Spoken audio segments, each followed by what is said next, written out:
Hello everyone, welcome to This Week at Bungie, and this week at Bungie I'm losing my mind because Gambit is the actual thing that's being updated. I never thought this would be possible. So, just without further ado, let's actually get into this tiny little deets. I don't want to be wasting your time, nor do I want to waste my time, so let's just go and talk about what they're actually changing. Gambit has been the subject of complete neglect for almost an entire year, so they are now addressing what changes they'll be making to Gambit as far as, you know, everything. We've got some new core activity changes to the ammo economy, thank you Bungie, primeval tuning, invasions, and reward changes, so we'll be seeing those in Witch Queen. They have added a freelance node as well, so all of us solo players will not be getting stomped by people who are trying to reset their Gambit rank. Thank you. Maps and enemies will also now be in a rotation, so enemies on specific maps will be rotating week to week starting in Witch Queen, so Hive Shriekers on Pacifica will no longer be a thing, at least until they come back through the rotation. Okay, that's nice. Respawn points have been added to almost all areas of the map, so no longer can you be spawn camped by someone with Xenophage. That was really the thing that killed Gambit for me, getting camped by invaders, so this will help make things a little bit more balanced in the way of invasions. A very big change that is coming is anyone who is killed ever will drop half of the motes that they're carrying always. It doesn't matter if it's an invader, it doesn't matter if it's just a random dreg that happened to punch you in the face, you will always drop half of your motes. So no longer is the snowball of random blueberries getting themselves killed and then the match is thrown because the enemy is already far ahead. So you still have a chance at recovery when losing motes. Respawn times are now being delayed by 2 seconds, but people can revive you 2 seconds quicker. So no longer are you going to be getting revived and then auto respawn as someone is trying to pick you up. All shields will now also have increased damage resistance as a kind of pseudo match game. It's not going to be that severe, but it's still going to be a little bit harder to kill them if you don't have the correct element. And some Gambit specific hints are now on the loading screens, which will give new players that have no idea what Gambit is a bit of a leg up. Got some changes to the blockers. 10 mote phalanx blockers will have their health boosted a tiny bit. They were being nuked a little bit too fast, so their health has been boosted. 15 mote knight blockers will now have stasis attacks because why not? Just hate yourself just a little bit more. This next one kind of confused me. Apparently mote draining with multiple blockers will continue into a primeval phase. How is that supposed to work? Do you have to kill the primeval to put the motes back in?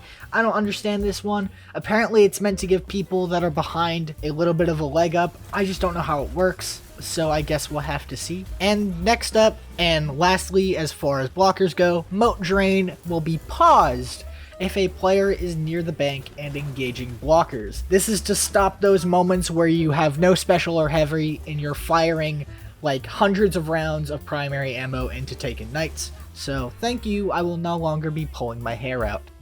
Heyo, before we get on to the other patch notes, I would really appreciate it if you click the subscribe button down below. It really helps my channel in ways you wouldn't believe, and I would truly, really appreciate it. It would mean the world to me. Anyways though, let's get back to the video. Ammo is a thing that has been killing Gambit, so let's see how they address those changes. When completing a front, which is the area where you're clearing out for motes, a chest containing a small amount of special and heavy ammo will spawn and can be looted once by each player, though it only will remain for 20 seconds after the first person touches it. So you get free special and heavy ammo. Killing a high value target will spawn 1 normal heavy brick for each player. Okay. During the primeval phase, ammo chests spawn in one of the fronts every 60 seconds. Okay. And limited special and heavy ammo bricks to only spawn from enemies if you have finder mods equipped. Why? The problem was too much heavy ammo. Now you're giving everyone heavy ammo. This is backwards. Like, we needed less, not more. I don't understand, like, Why though? The problem we're having is too many people getting heavy ammo and then demolishing in invasions. This is just gonna create a stalemate of people going in with the most overpowered heavy ammo weapons and just killing everyone multiple times over. I'm not able to predict how this change will go, but that's just my first impressions. It's going to be a bloodbath. Hopefully this works as intended and not completely destroys it. Got some Primeval boss phase changes. The Primeval health and Slayer stack bonus will be returning, so once you kill a set of envoys, like 2 or 3 of them, it'll be a little bit easier to kill the boss if you have 3 stacks, and 2 stacks will just mean significantly more work. Envoys, which are the boys that you have to kill to actually get the Slayer stacks, will now be spawning away from the bank in their own separate fronts with friends. So you have to actively go out of your way and kill those envoys, and the envoys will actually give an invulnerability shield to the Primeval. So you are incentivized to immediately run and split and go kill those envoys. And more envoys will continuously respawn at 30% of the boss's health being done. And this will continue to increase up to 5 sets of envoys by 10%. And the Malfeasance quest will start on the first Primeval kill. Some more invasion changes. So level advantage is quote unquote now disabled for invader PvP. It was already removed, but I guess they just needed to clarify.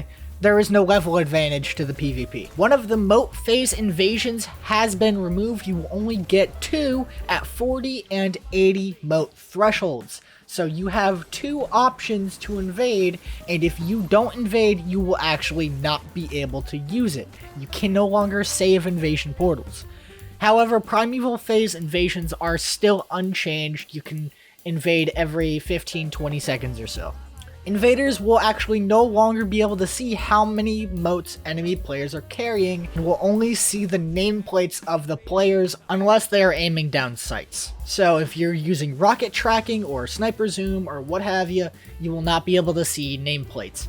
This is good. It stops people from going straight to the most valuable teammate and just knocking them out of the game so that you have no chance of being able to actually protect yourself if you don't have a super. Some reward changes. They are going to be moving towards the trials system, where every engram you earn can actually be focused for 50,000 legendary shards and 10,000 glimmer. This will allow you to basically pick whatever loot you want. This will be like the crowd pleaser, the bottom dollar, trinary system, borrowed time, and servant leader. Nobody cares about anything else. Bottom dollar focusing. Let's go! Brand new Gambit weapons are drop only for a single season and then will be available for focusing. So if there is a new gun that just came in for this season, you have to wait till next season to be able to focus it. It'll still have its normal drop rate. Drifter changes. Bygones, Trust, and Bad Omens have been removed completely from the vendor. Good. They're basically world drops anyways. It doesn't matter. End of match weapons will consist of new Gambit weapons, some cosmetics like the shells, and a new Primeval Servitor cosmetic will also be dropping. So that's great. Older Gambit shaders will also have a small chance of dropping as well at the end of a match. So there you go. We also have some bounty changes for Gambit. They're adjusting some of the repeatable bounty completion ratings, so no longer will you have to get 25 weapon kills with a repeatable bounty. It'll be more like 15, somewhere around that. They're going to be tuning it as they go. We also have some new Gambit game modes akin to Crucible Labs. We now have Gambit Labs. So I'll leave these on the screen if you want to take a look, but I'm just going to continue moving on, so pause if you want to read this. As far as patch notes, things of note are just returning Crucible maps. We have Eternity and Vostok returning to the Crucible, so that'll be pretty cool. Eververse, no changes at all. No Bright Dust changes. Everything's the same. What do you expect? They also gave us a preview of the new Eververse Universal Armor, so if you want to take a look at that, it looks fucking amazing. We also have some season pass changes. I'll leave those up right there for you to look at. The thing I wanted to take note is for all of my Thrallway farmers. You can no longer do that. I think it'll still work for exotic catalysts, but you will no longer be receiving things like Glimmer, Engrams, and XP. So instead of farming your season pass with Thrallway, you're now actually going to have to play the game. I'm sorry. And boss stomps have been fixed so that you will no longer be killed by getting knocked into objects. At least less likely. Anyways, that's it. That's the TWAB. Lots of Gambit changes, lots of good improvements. I like it a lot. Other than the ammo stuff, I'm okay with it for the most part. Again, that Eververse armor just looks sick, man. So, cannot wait until Witch Queen. Thank you all so much for watching. Please leave a like and or dislike if you feel so inclined to do so, and do make sure to hit that subscribe button if you want to keep up to date with the stuff that I post. I try to post every single week. So anyways, that'll be all from me. Thank you all so much for watching, and have a wonderful rest of your day.